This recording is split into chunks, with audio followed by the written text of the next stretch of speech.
he has a book of notes that he takes, and it's like a book of moves. And he reads this book of moves so that way when he fights, the moves are fresh in his head. So I go in there and, the locker room to wish him luck, and I'm giving him daps and hugs and, gonna warm him up.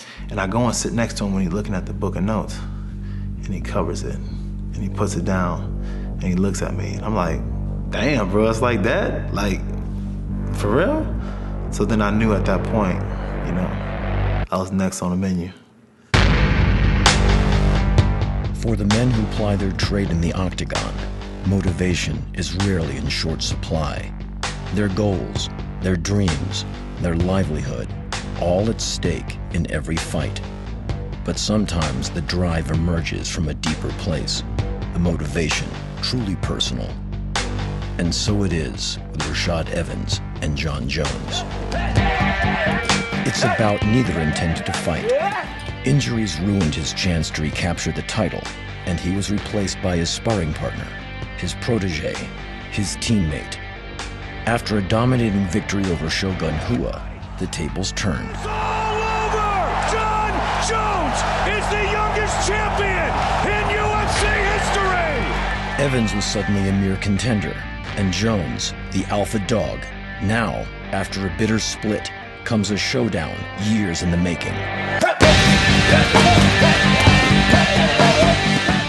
A former world champion looks to settle a score, and the sport's newest superstar seeks to cement his status.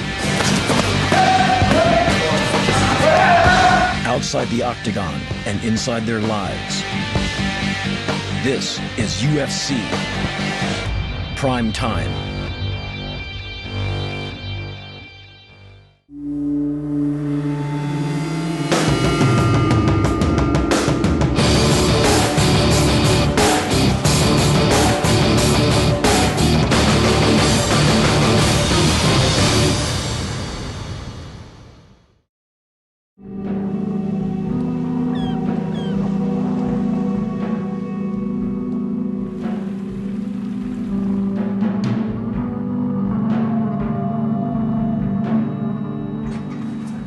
Whenever I get ready for a fight, I have to do it where it's the purest, so I can get the best out of me. Hey, Romeo. Everything just being new and starting from scratch has been just a spiritual cleanse for me.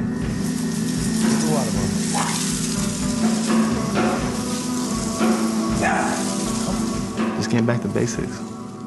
Getting back to basics, getting back to just, guys who want to work, who care about you, and want to have fun.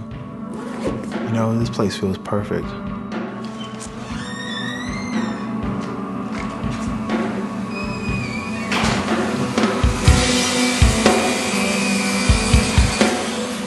Rashad Evans is rebuilding his life in South Florida.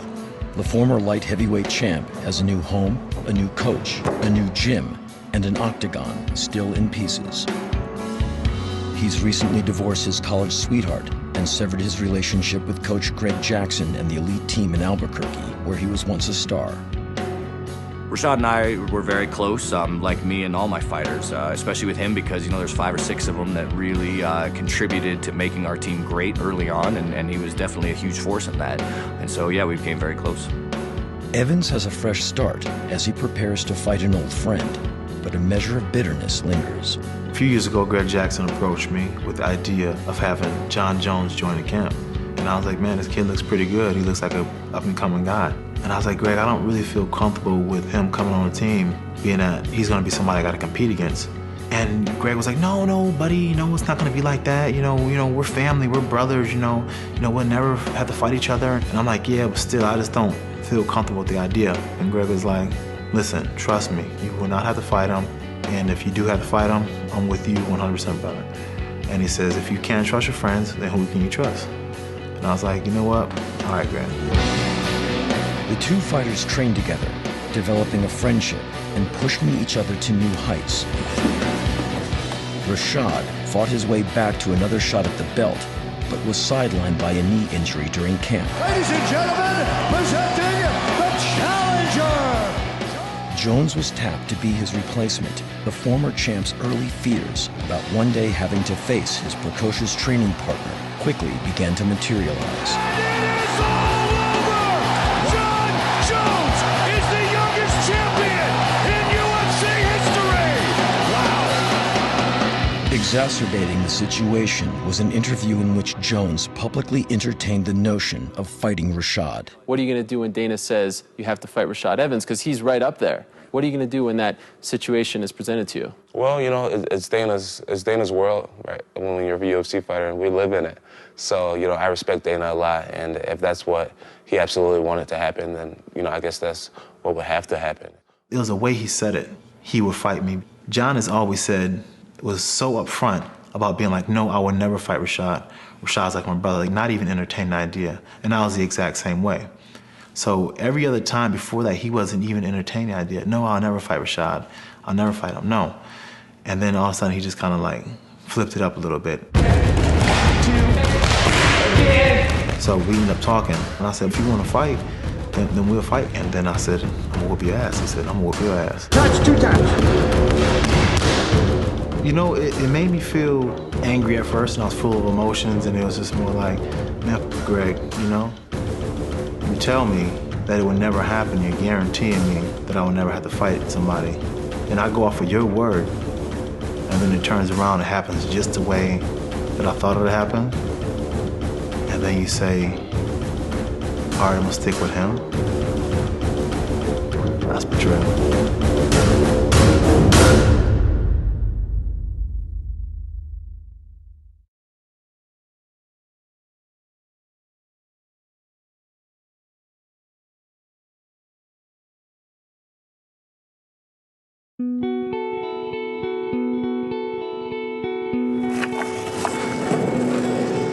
Most people really don't know much about me at all. People don't know my story.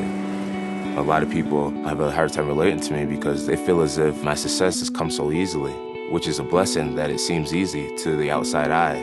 But they don't realize what I've been through in my life. I have a lot of different sides to me. Well, I'm a father, first and foremost. Do I give guys spankings? Yes. Yes. When they're bad, I have to give them a spanking, right? Mm-hmm. If I didn't have my daughters, I really don't know what the purpose of fighting would be. They inspire me to try to do things better and to really put my life in order. You're the champion. Yes, that's right. Are you the champion too? I'm a champion. I know you're a champion. I remember growing up, we really didn't have anything. But, you know, my parents were so loving that we never really realized how poor we really were because we had so much love in our home. And my job as a father is to outdo my father and to be the, you know, to show him that he raised a great man. And I'm out here trying to get it, not really for me at all, but for my family, for my family's future. Carmen, am I a good daddy? Do you love me? Yeah. I love you too. Give me a kiss. Mwah. Thank you, Carmen.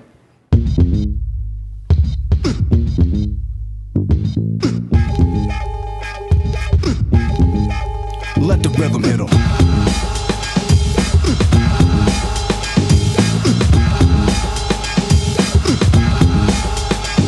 On the arsenal, I got artillery, lyrics and ammo, rhymes and rhythm, then I'ma give 'em piano.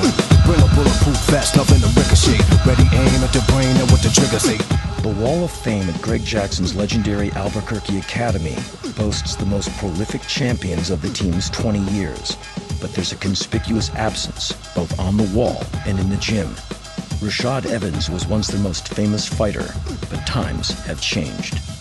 Rashad Evans realized that I was becoming the best fighter and that I was in line for the title shot. And that's when he made me seem as if I wanted to challenge him, and I didn't want to challenge him. The only thing I always wanted to do was fulfill my dream of being the #1 fighter in the world. To this day, I've never challenged Rashad at all. Yeah, I feel bad for Rashad. You know, I miss the guy. Me and John were talking about how much fun he was, and he'd always make us laugh. So there's no negative animosity on our end, and especially not on my end. That was a beautiful sliding hook, John. There's a lot of reasons the split happened. I feel one of the major reasons on my end that was my fault is I didn't have the protocols in place for when teammate would fight teammate. Whip it up to the head, fake one way, go to the other. Rashad could have responded a little differently. You know, he didn't have to get so angry and say so many things in public about myself and the team. But you can't blame the guy for being hurt. Rashad was the one who got bypassed through hard work, and he was the one who needed to find a way to challenge me for the light heavyweight championship. And that's why Coach Jackson, Coach Winkeljohn, and everyone on this team is backing me to the fullest in this fight because I've done nothing wrong. Suffer, suffer, suffer. Guys, if you are not hurting, that means you are not jumping hard enough. For a while, I thought Greg Jackson was going to be in that place where he doesn't need to work either corner. Remember, it sucks. That's what you want. You want to suffer and get used to it. This is a normal day. But after Rashad kept talking about Greg did this, I was betrayed. I got no problem with Greg working John's corner. And in fact, I went to Greg and said, I think you need to work John's quarter. Come on, down and up, guys. One team, down and up. People will find out how much better John Jones is when they fight in Atlanta. Come on, down and up. Keep it together. Rashad fighting me out of anger, it actually excites me because it's going to deteriorate his game. Keep pushing. Fight what we want in the last 10 seconds. Work. He's really going to realize that he's wasted the last 3 or 4 months of his life training for this fight because he's not going to win. Finish.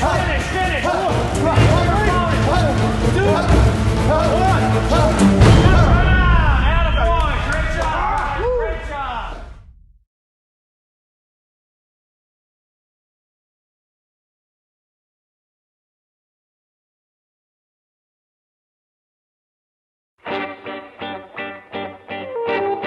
Yo,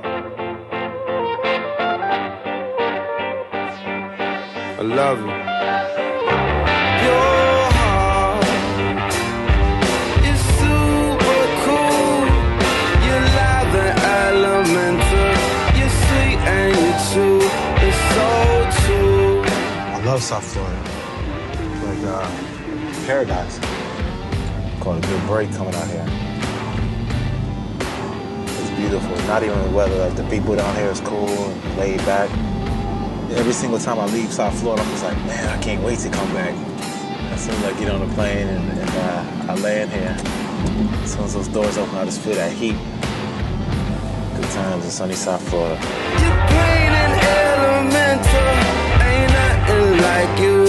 You're pure heart.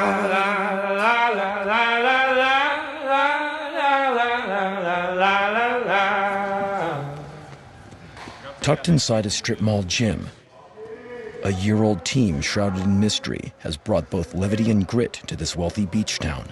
Word is, this is a place to have fun, but the names coming in the door are serious. Former light heavyweight champ Rashad Evans and an elite stable of fighters are here to train today with head coach Mike Van Arsdale. This little-known team is quickly making its name heard. OGs. They call themselves the Black Zillions. That name came from one of the athletes who looked around the room and said, hey, there's only black and Brazilians here. Let's call the team Black Zillions.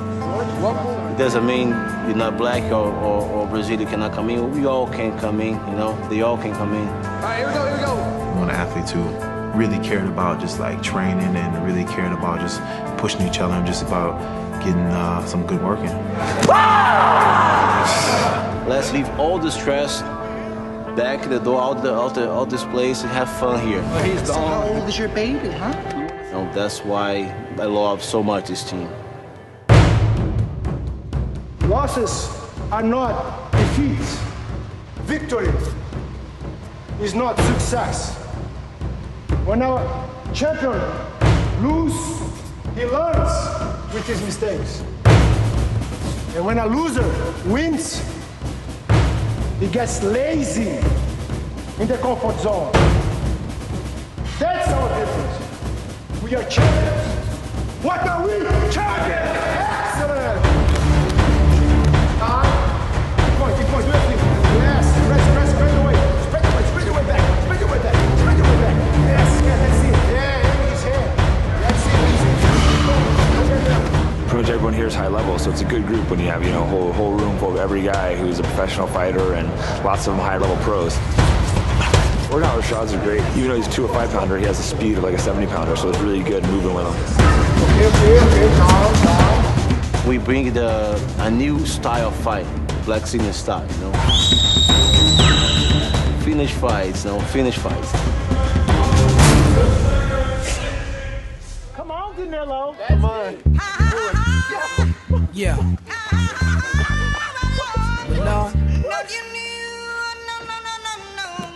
Yeah. What's up? To complement his new life in South Florida, Evans also has a new car, and he's eager to show off his ride. Well, I feel a lot of camaraderie with the guys. I don't have no family here in South Florida, mainly, so my team becomes my family.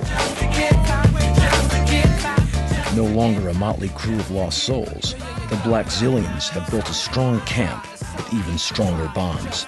Evans samples the coastal scene and celebrates a teammate's birthday with a night on the town. It's important for me to have a family atmosphere with teammates. When you have an environment where you feel like comfortable and you feel safe, that's what breeds champions. I'm fighting because it's fun. I'm not fighting because it's a job. And that's what makes it that much easier, because when I just say, you know what, I'm gonna go have fun, and that's what I'm gonna do. That's my main goal. My main job is to go and have fun. And then when I do that, everything just seems to fall into place. I know I'm gonna have my hand raised at the end of this fight. I believe that with everything in me. Can't say that he's not capable of beating me. I'm not gonna let that happen, though. I'm not gonna lose to John Jones.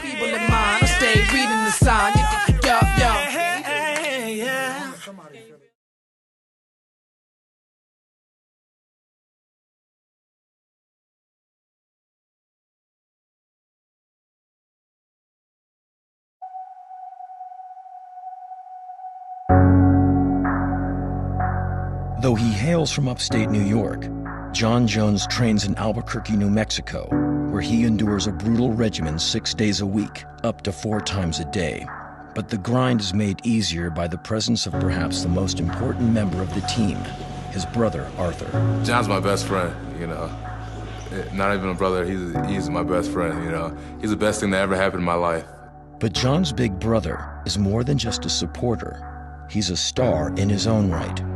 All-state in both football and wrestling in high school, Arthur was once the top-ranked wrestler in the country. He's now a starting defensive end for the Baltimore Ravens. The Jones brothers have been preparing each other for battle since they were kids. We went at it, man. I think I got a scar above my eyebrow now because of him. Remote controls, video game controller, the light switch, if the light was gonna be on or off. It's just everything was constant competition, and I think that's why John's not afraid of anyone and doesn't back down to anything, just because, you know, the worst already happened to him. Throughout high school, Arthur was always, you know, a lot better at, you know, at wrestling and football. Working out with Arthur really forced me to use my mind instead of trying to out-muscle or out-technique. He's a huge alpha male athlete, and to be able to hang with him and even take him down and things like that, it gave me confidence when I would go against guys my own size. All right, we got the battle right here, the Jones brothers. We're gonna see who has the most powerful vertical leap on this one. So if Art Jones go first. Judging on Arthur's big old badunk-a-dunk, I'm assuming that he'll get up 10 inches. Not much of a jumper, you know. My job is to go through people, so. Okay, all right. So what try to give my happened best right effort. He pushes me, you know. Half the time, you know, I feel like I train harder just to really impress my brother and show him how much I've grown as a man and show him, you know, the limits that I push and just try to, you know, inspire him. Got it, buddy. You got it, all right. Explode up. There you go. Woo! Good job. John's the type of guy that really wants to be great at everything he does in life, you know. Driving a car, racing, running, you know, anything. He always wants to finish first. Full rack right there. Full rack right here, baby. Let's go, baby. Let's go, chicken legs. Come through for me, chicken legs. Woo! Here we go. Got it, John. I'm out of here. I'm out of here. What a left the building. Get out of here.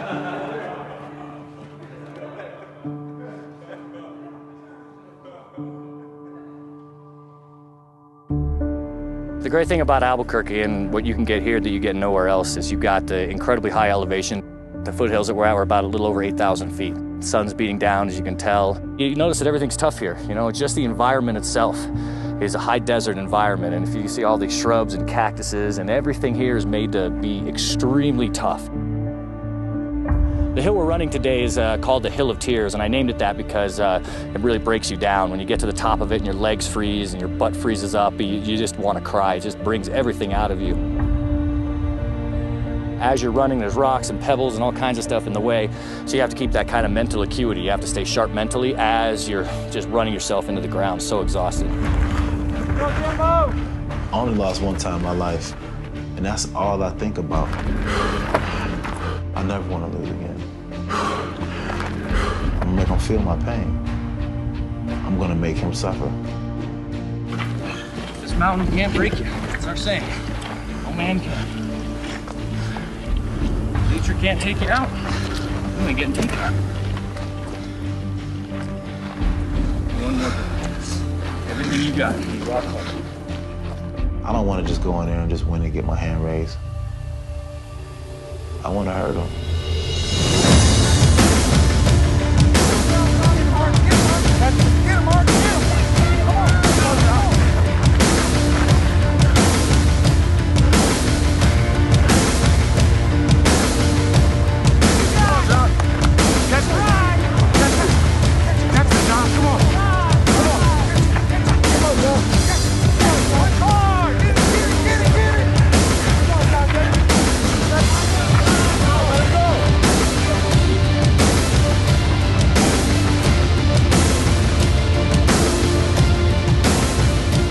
Nature can't break you. No man will. And I refuse to lose. I'll let my fighting speak for itself.